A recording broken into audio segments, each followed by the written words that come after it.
So why would paddles have different shapes? Well, because different shapes could be more efficient in the water. That efficiency is another variable. Some paddles might give you more force, might have less drag in the water. All those could be variables. So now what science does is we try to look for relationships between the values of variables. For example, perhaps there's a relationship between the shape of the paddle and how much force it can deliver. Perhaps there's a relationship between the size of the paddle and the amount of force it can deliver. Perhaps there's a relationship between the shape of the paddle and how efficiently it moves through the water in terms of the drag.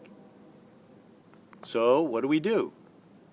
We design an experiment to test the relationship between the values of the variables we've chosen.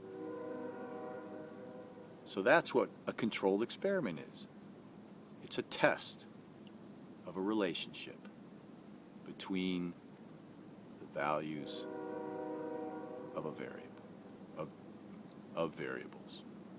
I think that's enough information at one time, so let's work on that this week.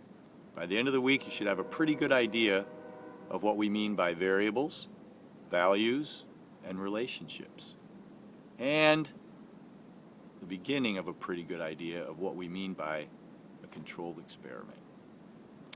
Mr. Z here, looking forward to another great week of the best science class ever. Hope you had a good weekend. Signing out.